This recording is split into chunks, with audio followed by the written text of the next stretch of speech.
मैं अकेले ही चला था जानिबे मंजिल मगर, मैं अकेले ही चला था जानिबे मंजिल मगर, लोग साथ आते गए कारवां बनता गया। ये शायद ये पंक्ति इसी भारत जोड़ो यात्रा के लिए लिखी गई। इस समारोह में इस मंच पर हमारे सभी सम्मानित नेतागण और दूसरे जो हमारे इस भारत जोड़ो यात्रा से जुड़े हुए लोग हैं, अलका लामा जी, संतोष कौशिक जी, कमल किशोर जी,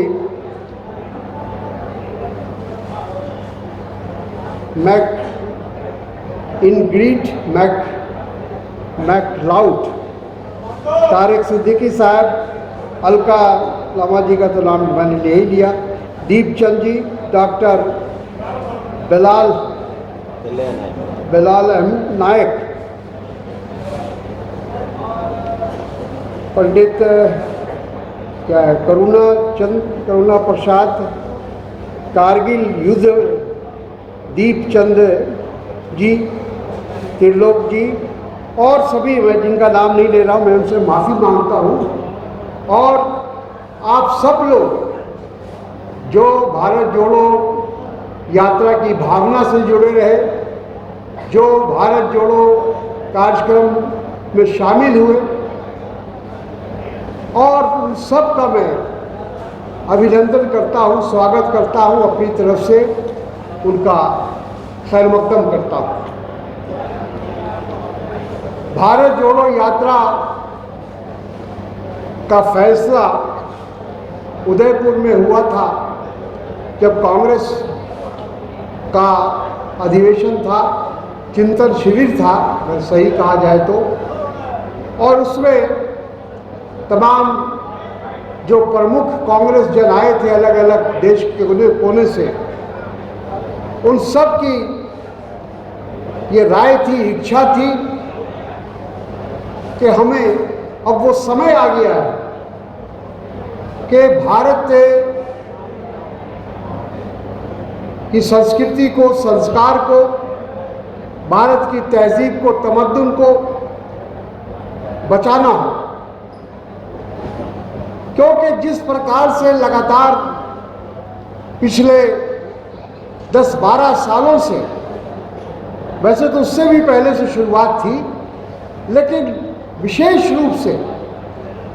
2014 के बाद जब से देश में एक ऐसी सरकार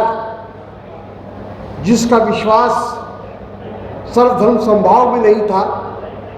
जिसका विश्वास भाईचारगी में नहीं था, जिसका विश्वास एक दूसरे पर को साथ लेकर चलने में नहीं था, वो सरकार जब से आई तब से लगातार हम लोगों ने ये महसूस किया कि एक पूरा जिसको कहते हैं कि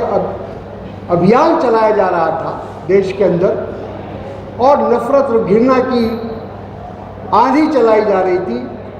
और ये कोशिश हो रही थी कि समाज को कैसे बांटा जाए, समाज को कैसे तोड़ा जाए, और जो सदियों से जो हमारी तहजीब और हमारा जो संस्कार और जो भी हमारा इतिहास था, हमारा अतीत था, उसको समाप्त करने की कोशिश की जा रही थी। और धीरे धीरे वो एक बहुत ही विकराल रूप लेता जा रहा है। कांग्रेस एक राष्ट्रीय पार्टी है। कांग्रेस वो पार्टी है जिसने देश की आज़ादी की लड़ाई लड़ी। कांग्रेस ने वो तमाम कुर्बानी और बलिदान दिया इस देश की आज़ादी के लिए और फिर देश को बनाने के लिए, देश की एकता और अखंडता को बचाने के लिए हमारे नेताओं ने, कांग्रेस के नेताओं ने अपनी कुर्बानी दी। इंदिरा जी को हम नहीं भूल सकते हैं, राजीव जी को हम नहीं भूल सकते हैं, जिन्होंने इस देश की एकता और अखंडता के लिए अपनी जान की आहुति दे दी, उससे ज़्यादा, उससे बड़ी कुर्बानी कोई नहीं हो सकती। तो इस देश के साथ कांग्रेस पार्टी का एक भावनात्मक लगाव रहा शुरू से, आज़ादी की लड़ाई से लेकर देश को बनाने के लिए और देश को जोड़े रखने के लिए और देश की एकता और अखंडता को बचाए रखने के लिए। और यही कारण कि आज जब कोई भी संकट देश पर आता है, कोई आपत्ति आती है, कोई परेशानी आती है, तो सबसे पहले कांग्रेस पार्टी आगे आती है।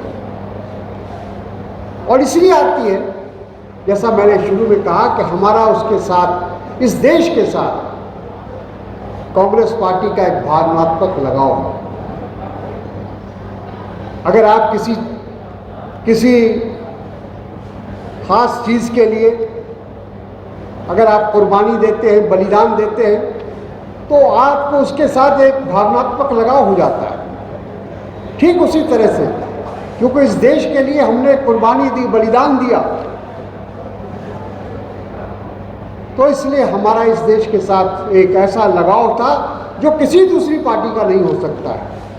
आज तो सारे अपने आप को राष्ट्रवादी कहते हैं, राष्ट्रभक्त कहते हैं, ये दावा करते हैं कि हम ही असली राष्ट्रभक्त हैं, बाकी जितने लोग हैं ये नकली हैं। लेकिन वो लोग दावा कौन कर रहे हैं? दावा वो कर रहे हैं जिन्होंने इस देश की आज़ादी में कोई बलिदान नहीं दिया, कोई योगदान नहीं दिया, बलिदान तो दूर की बात है, कोई कुर्बानी नहीं दी, कोई जेल नहीं गया, किसी ने भी इस देश की एकता और अखंडता के लिए जान की आहुति नहीं दी। लेकिन दावा इस बात का है कि हम राष्ट्रवादी हैं, देशभक्त हैं। तो ये जो नकली देशभक्त आज हावी हो गए हैं हमारे देश के सत्ता पर, उनसे कैसे देश को निजात मिले, कैसे छुटकारा मिले, इसके लिए हम सबको मिलकर संघर्ष करना था। और इसीलिए जब ये सवाल आया कि देश की नफरत और घृणा, और देश की जो बहुत सारी खाली नफरत और घृणा की बात नहीं थी, बेरोजगारी बहुत बड़ी समस्या थी, इस देश के नौजवानों की सबसे बड़ी परेशानी का सबब था, गरीबी है, भ्रष्टाचार है, महंगाई है, ऐसी तमाम चीज़ें जो जनता के साथ सीधे तौर पर जुड़ी हुई थी, किसानों से जुड़ी हुई थी, नौजवानों से जुड़ी हुई थी, उन तमाम चीज़ों को ध्यान में रखकर ये फैसला हुआ कि जिस तरह से भारतीय जनता पार्टी लगातार देश को भटकाने का काम कर रही है और मूल मुद्दों से, जो मूल समस्याएं हैं उससे हटाकर गलत दिशा में देश को ले जाने का काम कर रही है, तो उसके लिए ज़रूरी है कि कांग्रेस पार्टी को आगे आना चाहिए। और हमें खुशी है कि ये जिम्मेदारी राहुल गांधी जी ने लिया। ये बहुत बड़ा फैसला था, बहुत बड़ा निर्णय था। अभी हमारी बहन ने कहा, हम लोगों ने भी जब ये फैसला राहुल जी ने लिया कि मैं पूरा कन्याकुमारी से कश्मीर तक पैदल यात्रा करूंगा,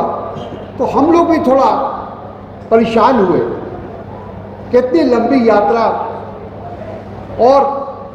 इतने राज्यों से होकर गुजरना, इतने लोगों के बीच में गुजरना, क्या ये सही होगा? ये फैसला सही होगा? ये हम लोगों ने उस वक्त, हम लोगों के दिल में, हमारे जैसे लोगों के दिल में भी ये बात उठ रही थी। कई लोगों ने राहुल जी को समझाने की कोशिश की कि आप पूरी यात्रा में शामिल न हो, कुछ जगहों पर आप आ जाए, बाकी लोग यात्रा करेंगे, बाकी कांग्रेस के कार्यकर्ता यात्रा करेंगे, आप कहीं कहीं पर आप आकर आप दर्शन दे दीजिए। लेकिन उन्होंने नहीं माना, उन्होंने कहा कि नहीं, मैं चलूँगा, अगर अकेले भी चलना पड़ेगा तो मैं अकेले भी चलूँगा, लेकिन ये पूरा कश्मीर से कन्याकुमारी से लेकर कश्मीर तक मैं चलूँगा। ये उनका दृढ़ संकल्प था। और उनके इस संकल्प को देखते हुए सब लोग धीरे धीरे धीरे उसके साथ जुड़ते चले गए। और जैसा मैंने कहा अभी शुरू में कि जब वो चले थे तो उन्होंने भी शायद ऐसा नहीं सोचा होगा कि इतने पूरे देश में भारत जोड़ो का इतना स्वागत होगा, अभिनंदन होगा, इतने सारी बड़ी संख्या में लोग हमसे मिलने आएंगे। हर वर्ग के लोग, कोई ऐसा वर्ग नहीं है, कोई ऐसा समुदाय नहीं है जिसके लोग उस दौरान में उनसे मिलने नहीं आए। मैं अपने उन यात्रियों का अभिनंदन करता हूँ, उनको स्वागत भी उनका करता हूँ कि उस दौरान में वो भारत जोड़ो यात्रा से जुड़े, राहुल जी से जुड़े, उनकी भावना से जुड़े और जिससे जो बन पड़ा। कोई हो सकता है कि 10 कदम चला हो,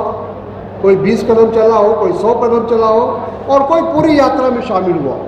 कोई एक राज्य से दूसरे राज्य तक चला हो, लेकिन भावना सबकी एक थी। भावना यही थी कि जो कदम राहुल जी ने उठाया है, भारत को जोड़ने का जो संकल्प लिया है, जो प्रतिज्ञा ली है, उस प्रतिज्ञा को पूरा करने में हम सब लोग कुछ न कुछ योगदान करें, ये भावना लोगों की थी और लोगों ने किया। भारत जोड़ो सिर्फ हिंदुस्तान में नहीं, आज पूरी दुनिया में लोग ये कह रहे हैं कि ये एक इतिहास का है। इतिहास जब लिखा जाएगा तो ये पदयात्रा शायद दुनिया की सबसे बड़ी पदयात्रा होगी और सबसे ज़्यादा संख्या में जिसमें लोग शामिल हुए वो ये पदयात्रा है। तो इसलिए हमें खुशी है कि आप सब लोगों ने भी अपने अपने ढंग से, अपने अपने तरीके से जो भी आपसे बन पड़ा उस भारत जोड़ो यात्रा में आपने सहयोग किया, साथ दिया, कदम से कदम मिलाकर, कांधे से कांधे मिलाकर आप चले और यही हमारी कामयाबी का राज है। आज हम आप सबका अभिनंदन समारोह में आपका स्वागत करते हैं और हम उम्मीद करते हैं कि इस पदयात्रा के बाद आपने भी महसूस किया होगा कि देश के अंदर एक परिवर्तन आया है, एक बदलाव आया है, लोगों की सोच में तब्दीली आई। अभी लोग ये बात कहने लगे कि नफरत से, घृणा से न कोई देश चला है, न कोई समाज चला है। हमारा जो गांधी जी का बताया हुआ रास्ता है, जो हमारे पूर्वजों का बताया हुआ रास्ता है, जो वो पंडित जवाहरलाल नेहरू हो, मौलाना आज़ाद हो, सुभाष चंद्र बोस हो, सरदार पटेल हो और ऐसे तमाम महापुरुष जिन्होंने हमको ये सिखाया, अहिंसा का रास्ता, सत्य का रास्ता बताया, उसी रास्ते पर चलकर हम कामयाब होंगे और दुनिया में भारत का झंडा बुलंद रहेगा।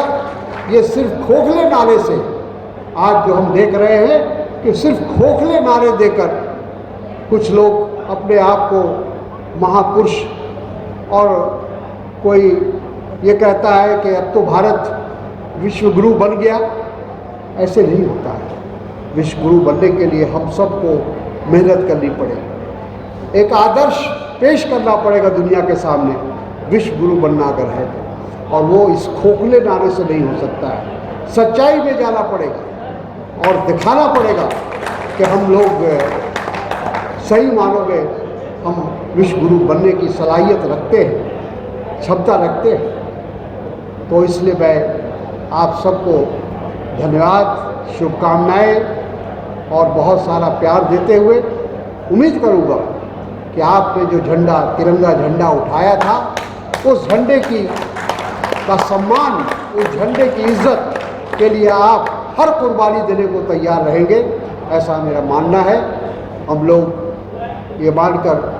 चलते हैं कि अगर हमारा विचार सही है, अगर हमारा नज़रिया सही है, तो हमें कोई मात नहीं दे सकता है, कोई हमें बिगाड़ नहीं सकता। तो मैं आप सबका शुक्रिया अदा करते हुए और हमारे जो आज के ऑर्गेनाइज़र हैं, अगर उनकी तारीफ़ ना की जाए, उनके बारे में दो शब्द ना कहा जाए, तो मैं समझता हूँ कि उनके साथ नाइंसाफ़ी होगी। बंटी साहब बंटी खान साहब जो ख़ास तौर पर छत्तीसगढ़ से आकर यहाँ उन्होंने इसको ऑर्गेनाइज़ किया और आप सबको इकट्ठा किया। सबसे बड़ी बात थी कि सारे देश के यात्रियों को एक जगह इकट्ठा करना ये बहुत ही मुश्किल काम था, लेकिन उन्होंने सबको इकट्ठा किया, हम लोगों को भी उसमें शामिल होने का मौका दिया। मैं उनको भी और उनके तमाम साथियों को जिनका इसमें सहयोग रहा है, इस सम्मान समारोह में जिन लोगों ने भी जो भी योगदान दिया, हम उन सबको अपनी ओर से हृदय से उनको धन्यवाद देते हैं। बहुत बहुत धन्यवाद। जय हिंद।